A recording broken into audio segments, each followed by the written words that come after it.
എന്റെ ഒരു തിരുവോണ ദിവസം കണ്ടാലോ? അപ്പൊ ദേ രാവിലെ കുളിച്ചൊക്കെ ഒരുങ്ങിയിട്ടുണ്ട്. നമ്മൾ അമ്പലത്തിൽ പോകാനുള്ള തയ്യാറെടുപ്പിലാണ്. നമ്മുടെ സദ്യവട്ടമൊക്കെ അവിടെ റെഡി ആയിട്ടുണ്ട്. അത് അടുപ്പത്തൊന്ന് ജസ്റ്റ് ഒന്ന് കയറ്റിയാൽ മതി. പിന്നെ അച്ഛൻ ദേണ്ടെ ഏട്ടന് എടുത്തു കൊടുത്ത ഓണക്കോടി എടുത്തുകൊണ്ട് നമ്മൾ സ്റ്റാൻഡിലേക്ക് പോവാണ്. അച്ഛൻ കുറച്ച് കഴിയുമ്പോഴത്തേക്ക് വരും കേട്ടോ. അപ്പൊ അമ്മ ഇവിടെ അടുക്കളയിലാണ്, കുറച്ച് പണിയിലൊക്കെയാണ്. നമ്മളെല്ലാവരും ദേ റെഡി ആയിട്ടുണ്ട്. പിള്ളേരെ എല്ലാം റെഡിയാക്കി സെറ്റപ്പ് ആക്കിയിട്ടുണ്ട്. കുട്ടികൾ കുറച്ചു നേരം ഊഞ്ഞാലാടിക്കൊണ്ടിരുന്ന സമയത്ത് നമ്മൾ അത്തപ്പൂക്കളം ഇട്ടിട്ടുണ്ടായിരുന്നു. അമ്മ ദേ പിന്നെ വാഷിംഗ് മെഷീനിൽ ഇട്ട തുണിയെല്ലാം അതിന്റെ അടുത്ത് കൊണ്ടുവന്ന് വിരിക്കുകയായിരുന്നു. വെയിലുണ്ട് വെയിലുണ്ടെന്ന് പറഞ്ഞ് കൊണ്ടുവന്ന് വിരിക്കുകയായിരുന്നു. അപ്പൊ ഏട്ടൻ അത്തപ്പൂക്കളം ഇട്ട് തുടങ്ങി. അത് കുളമാവുമെന്ന് കണ്ടപ്പോഴത്തേക്ക് ഞാനും അമ്മയും കൂടെ കൈ കിടത്തിയിട്ടുണ്ടായിരുന്നു. ഞാൻ പറഞ്ഞ ഏട്ടൻ ഇനി അത്തപ്പൂക്കളം ഇടണ്ട, കാരണം പൂക്കളൊന്നും ഇറുത്ത് വെച്ചിട്ടില്ലായിരുന്നു. ഞങ്ങൾ അന്നേരം അന്നേരം ഇറുത്ത് ഇടുമായിരുന്നു. വലിയ ഡിസൈനും കാര്യങ്ങളും ഒന്നും ഇല്ലായിരുന്നു. പിന്നെ വേണ്ട ഇങ്ങനെ ആക്കിയിട്ടുണ്ട് അവസാനം. പിന്നെ ഞങ്ങൾ അമ്പലത്തിൽ പോകാനായിട്ട് ഇറങ്ങി. ഒത്തിരി താമസിച്ചിട്ടുണ്ടായിരുന്നു. ഏകദേശം ഒരു 10 മണിയൊക്കെ ആയിട്ടുണ്ടായിരുന്നു തോന്നുന്നു കേട്ടോ അമ്പലത്തിൽ പോയപ്പോ. അപ്പം നമ്മൾ അടുത്തുള്ള പനച്ചിക്കാട് അമ്പലത്തിലോട്ടാണ് പോകുന്നത്.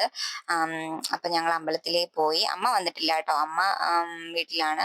അപ്പൊ ഞങ്ങൾ തൊഴുതിട്ട് ദേ വേഗം ഇറങ്ങി. അപ്പൊ വാതിക്കയില് കുറച്ച് കടകളൊക്കെ ഉണ്ടല്ലോ. കടകൾ കണ്ടു കഴിഞ്ഞാൽ പിള്ളേര് പിന്നെ അങ്ങോട്ടങ്ങ് പോകും. അപ്പൊ അതേ നമ്മൾ അവിടെ കുറച്ചു നേരമൊക്കെ നിന്ന് അവിടുത്തെ കടകളിലൊക്കെ കയറി. അപ്പൊ ദേവൂട്ടൻ ആദ്യം വണ്ടിയാണ് പിടിക്കുന്നത്. വണ്ടിയും കാര്യങ്ങളും ഒക്കെ നോക്കി അവിടുന്ന് എന്തൊക്കെയോ വാങ്ങിയിട്ടുണ്ടായിരുന്നു. അതൊക്കെ വാങ്ങിയിട്ട് നമ്മൾ നേരെ വീട്ടിലോട്ട് പോവാണ്. അപ്പൊ നമ്മുടെ അമ്പൽപ്പാടത്ത് നിറയെ ആളുണ്ടായിരുന്നു. പക്ഷെ ഞങ്ങൾ ഇറങ്ങിയില്ല, കാരണം നല്ല വെയിലുണ്ടായിരുന്നു. പിന്നെ ഇറങ്ങിയിട്ടും കാര്യമില്ല, അമ്പലെല്ലാം വാടി നിൽക്കുമായിരുന്നു.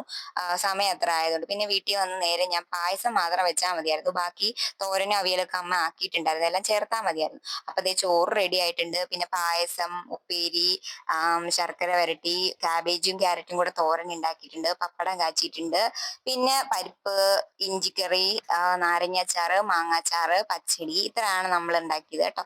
അങ്ങനെ ഞങ്ങൾ ഒരു മണിയൊക്കെ കഴിഞ്ഞപ്പോഴത്തേക്ക്, 1:30 ആയെന്ന് തോന്നി ഞങ്ങൾ കഴിച്ചപ്പോഴത്തേക്ക്. കാരണം അമ്പലത്തിൽ പോയിട്ട് വന്ന് രാവിലത്തെ കാപ്പി കൂടിയൊക്കെ കഴിഞ്ഞപ്പോഴത്തേക്ക് ലേറ്റ് ആയതുകൊണ്ട് ആർക്കും വിശപ്പൊന്നും ഇല്ലായിരുന്നു. അങ്ങനെ ഞങ്ങൾ എല്ലാവരും താണ്ടി സദ്യ കഴിക്കായിരുന്നു. അച്ഛനും ഏട്ടനും പിള്ളേരും കൂടെ ആദ്യം ആ സൈഡിൽ ഇരുന്നു. പിന്നെ ഞാനും അമ്മയും ഇപ്പുറത്തെ സൈഡിൽ ഇരുന്ന് ചോറൊക്കെ കഴിച്ചു. പിന്നെ കിടന്നുറങ്ങി കേട്ടോ. ഫുൾ വീഡിയോ ഞാൻ ഇട്ടിട്ടുണ്ട്, എല്ലാവരും കാണണേ.